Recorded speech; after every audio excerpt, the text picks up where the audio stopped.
Secara undang-undang tentu diatur, kita hari ini menyampaikan secara resmi, ya ada bukti-bukti baik pernyataan melalui media sosial, ya kemudian juga media cetak dan bahkan juga YouTube ya, yang semua itu kita lampirkan.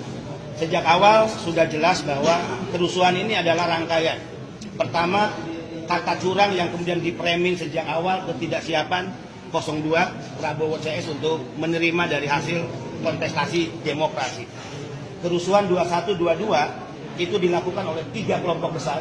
Yang tertangkap hari ini itu adalah operator lapangan. Yang tertangkap hari ini hanya pion ya di lapangan.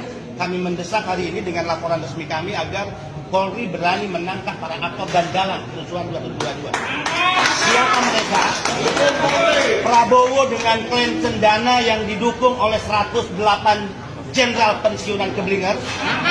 Yang kedua, Hizbut Tahrir Indonesia dengan berdiri di depan ya Bahtiar Nasir yang saya katakan tadi ini orang paling munafik di dunia, memiliki paham anti demokrasi, mengatakan demokrasi togut, tapi dia paling di depan mempersoalkan proses dan hasil demokrasi.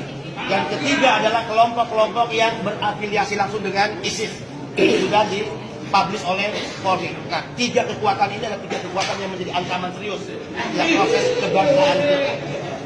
Apa yang dilakukan oleh pemerintah misalnya dengan men-shutdown ya media sosial itu seolah-olah dipersoalkan.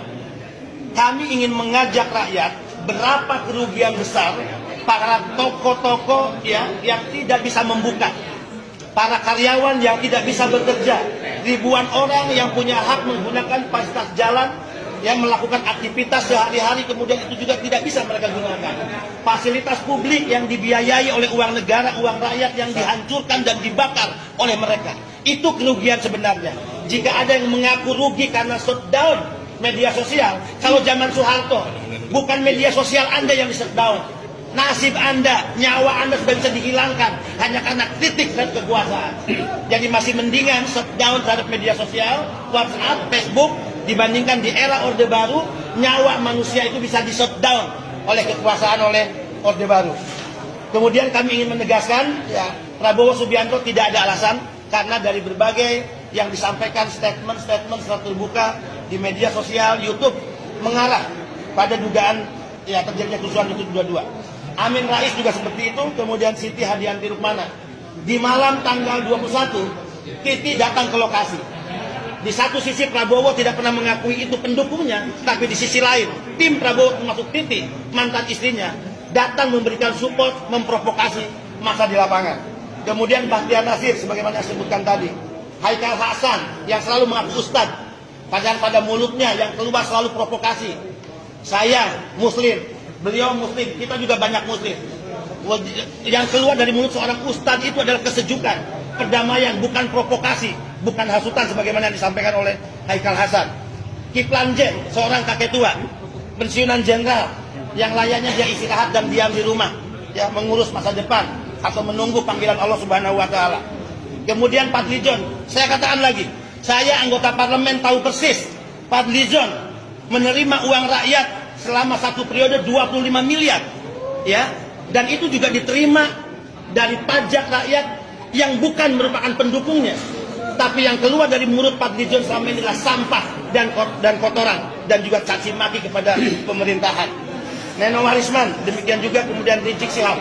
98 menantang Rizik Syihab, kalau Anda berani, kalau Anda jagoan dengan segala bentuk provokasi Anda, datang dan kembali ke tanah air dan bahwa Anda orang bersih yang tidak punya masalah hukum. Terakhir, kami berikan dukungan kepada Kapolri Tito Karnavian untuk berani tegas. Negara harus hadir. Rakyat membutuhkan negara untuk hadir menangkap para pecundang politik, gerombolan politik, para dalang dan aktor kerusuhan 21-22. Yang paling terakhir, saudara-saudara bisa dibayangkan, jika 85 juta pendukung Jokowi habis kesabaran dan turun ke jalan, berapa sih mereka yang hanya 3.000 gerombolan perusuh yang kemarin demo di tanggal 21, tanggal 22 itu? Itu kecil bagi kami. Tapi kami mencintai negara ini, kami mencintai tanah air ini. Kami memberi kepercayaan kepada Polri untuk mengambil tindakan-tindakan tegas terhadap para perusuh.